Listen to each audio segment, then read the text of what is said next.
Social media पर इन दिनों squid game नाम की वेब सीरीज़ की बड़ी चर्चा हो रही है।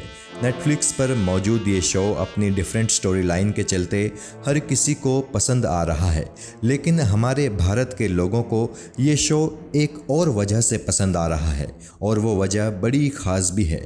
इस शो में एक कैरेक्टर है जिसका नाम है अली अब्दुल। शो की कहानी के मुताबिक अली अब्दुल एक पाकिस्तानी इमिग्रेंट है, लेकिन जो बात सबसे ज़्यादा इंटरेस्टिंग है वो ये कि अली अब्दुल का किरदार जिस एक्टर ने निभाया है उनका नाम अनुपम है और वो हमारे भारत के रहने वाले हैं।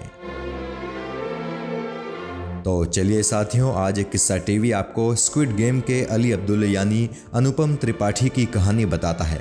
अनुपम त्रिपाठी के एक्टर बनने की कहानी और फिर साउथ कोरिया की वेब सीरीज स्क्विड गेम का हिस्सा बनने की ये रोचक कहानी आज किस्सा टीवी के माध्यम से आप जानेंगे।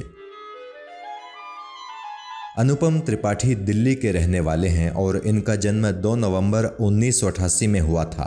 यानी अनुपम त्रिपाठी शाहरुख खान के साथ अपना बर्थडे शेयर करते हैं। अनुपम मिडिल क्लास फैमिली बैकग्राउंड से आते हैं। अनुपम के माता पिता चाहते थे कि वो पढ़ लिख कर डॉक्टर, इंजीनियर या फिर कोई बड़े अफसर बन जाएं, जबकि अनुपम का मन बचपन से ही म्यूज़िक और एक्टिंग में रमता था। यही वजह है कि अनुपम अपने स्कूल में होने वाली एक्स्ट्रा करिकुलर एक्टिविटीज़ में हिस्सा लेते रहते थे। स्कूल में वो कभी गाना गाते थे तो कभी नाटकों में हिस्सा लेते थे। स्कूल खत्म हुआ और अनुपम कॉलेज में आ गए। कॉलेज में भी इन्होंने अपने शौक नहीं छोड़े।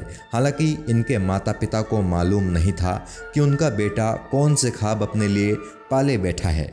अनुपम का शौक, उनका जुनून बनना शुरू हुआ साल 2005 से। दरअसल इन्हें स्पार्टाकस नाम के एक नाटक से जुड़ने का मौका मिल गया। ये उस नाटक के स्टेज प्रोडक्शन का हिस्सा बन गए। नाटक से जुड़े तो इनका दिल भी एक्टिंग करने के लिए मचलने लगा।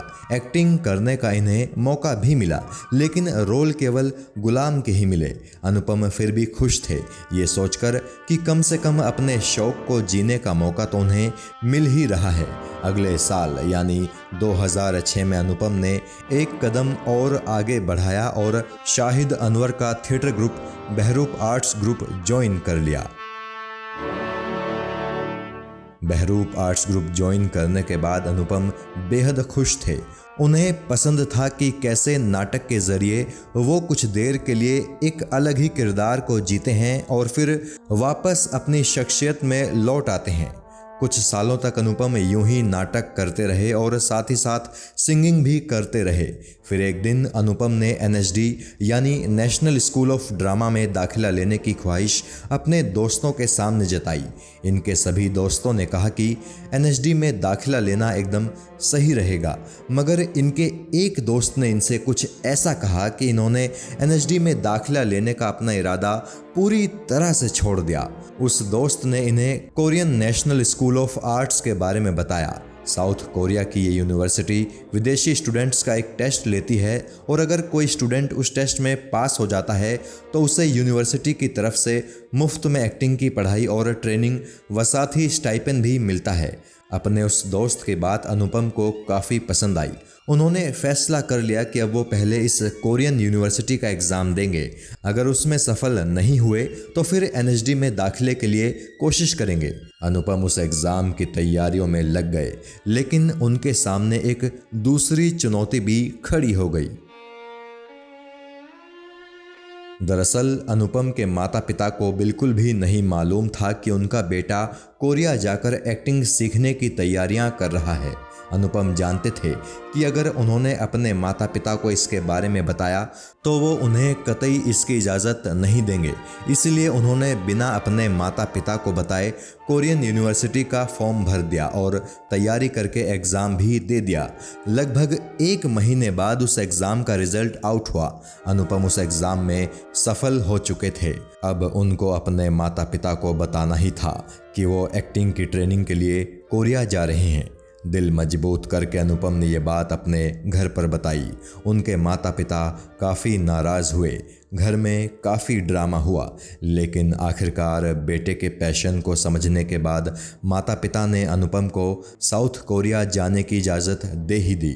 इसके बाद साल 2010 में अनुपम साउथ कोरिया आ गए।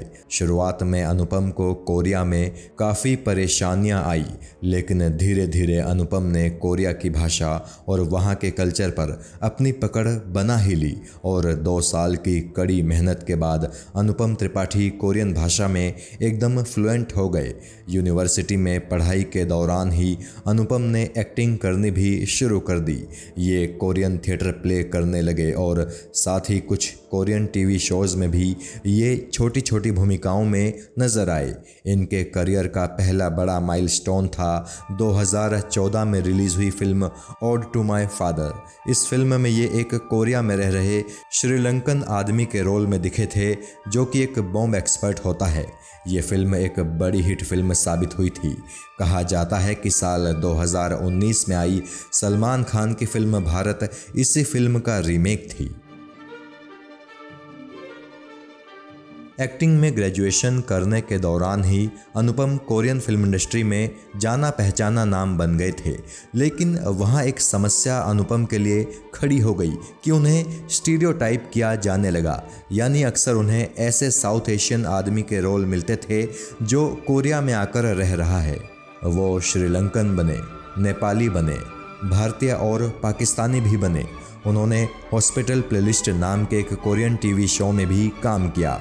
ये शो वहाँ काफ़ी पसंद किया गया था। साथ ही स्पेस स्वीपर्स नाम की फिल्म में भी ये एक छोटे से रोल में दिखे थे। कुल मिलाकर उन्हें कोरिया में आकर रह रहे माइग्रेंट वर्कर के ही रोल मिल रहे थे। हालांकि इसका दूसरा पहलू देखा जाए तो अनुपम त्रिपाठी की ये छवि उनके बेहद काम भी आई। इसी छवि की बदौलत ही उन्हें स्क्विड गेम जैसी धांसू वेब सीरीज़ में पाकिस्तानी माइग्रेंट वर्कर अली अब्दुल का इतना दमदार रोल मिला। अपने इस रोल के लिए अनुपम ने कड़ी मेहनत की थी। साउथ कोरिया में अनुपम की दोस्ती कुछ पाकिस्तानियों से हो गई थी। अपने उन पाकिस्तानी दोस्तों से अनुपम ने उर्दू भाषा सीखी और उस पर बढ़िया पकड़ बनाई। पाकिस्तानी माइग्रेंट्स पर बीबीसी ने जितनी भी डॉक्यूमेंट्रीज़ बनाई हैं, अनुपम ने वो सभी देख डाली। इसके साथ ही अली के रोल के लिए खुद को एकदम फिट दिखाने के लिए उन्होंने अपनी बॉडी पर भी मेहनत की और उन्होंने अपने मसल्स बिल्डअप किए। इस साल यानी 2021 में आई स्क्विड गेम एक ऐसी वेब सीरीज़ बन गई जिसने पूरी दुनिया में वाहवाही लूटी। इस सीरीज़ के सभी किरदारों को दर्शकों ने बेहद पसंद किया। अली अब्दुल का किरदार भी लोगों का ध्यान अपनी तरफ खींचने में कामयाब रहा और इस तरह अली अब्दुल नाम के पाकिस्तानी इमिग्रेंट का किरदार निभाने वाले भारतीय अभिनेता अनुपम त्रिपाठी की ज़िंदगी देखते ही देखते पूरी तरह से बदल गई। जहां कुछ महीनों पहले तक अनुपम त्रिपाठी को कोरिया में भी लोग ठीक से नहीं जानते थे, तो वहीं अब सारी दुनिया में लोग उन्हें पहचानने लगे हैं और उनकी एक्टिंग की जमकर तारीफ करते हैं। रातों रात मिली इस शोहरत से जहां अनुपम बेहद खुश हैं, तो वहीं उन्हें इस बात का भी दुख होता है कि उनकी इस कामयाबी को देखने के लिए अब उनके पिता इस दुनिया में नहीं हैं। साल 2017 में अनुपम के पिता चल बसे थे। हालांकि जब अनुपम अपनी मां और अपने भाई को खुद पर गर्व करता हुआ देखते हैं तो उन्हें संतोष मिल ही जाता है। एक इंटरव्यू में अनुपम ने बताया था कि स्क्विड गेम में अली अब्दुल का रोल हासिल करने के लिए उन्हें 3 राउंड के ऑडिशन से गुजरना पड़ा था। ये तीनों राउंड पूरे करने के बाद स्क्विड गेम के डायरेक्टर को एहसास हो गया था कि अली के किरदार के लिए उन्हें कोरिया में अनुपम त्रिपाठी से बढ़िया एक्टर मिल ही नहीं पाएगा। वैसे भी कोरिया में साउथ एशियन एथनिसिटी वाला ऐसा एक्टर ढूंढना जो कोरियन भाषा को भी फ्लुएंटली बोल सके, ये वैसा ही है जैसे भूसे के ढेर में सुई तलाशना। 17 सितंबर 2021 वो तारीख थी जब अनुपम त्रिपाठी की ज़िंदगी एकदम नॉर्मल थी, लेकिन सिर्फ शाम के 5 बजे तक। उस दिन शाम 5 बजे जैसे ही नेटफ्लिक्स पर स्क्विड गेम रिलीज़ हुआ, अनुपम की ज़िंदगी पूरी तरह से बदल गई। उनके मोबाइल पर ढेरों मैसेजेस आए, कोरिया से भी और भारत से भी। अनुपम हिंदी फिल्म इंडस्ट्री में भी काम करना चाहते हैं। अभी तक तो उन्हें कोई ऑफर हिंदी सिने जगत से नहीं मिला है, लेकिन इतना ज़रूर है कि इतनी बड़ी कामयाबी के बाद हिंदी फिल्म इंडस्ट्री भी उन्हें इग्नोर नहीं कर पाएगी। किस्सा टीवी अनुपम त्रिपाठी के लिए ईश्वर से प्रार्थना करता है कि उन्हें जल्द से जल्द हिंदी सिनेमा इंडस्ट्री से भी कोई बहुत दमदार रोल मिल जाए और देश के दर्शक एक बार फिर से उनकी दमदार एक्टिंग का लुत्फ उठा सकें, और वो भी एकदम देसी अंदाज में। जय हिंद।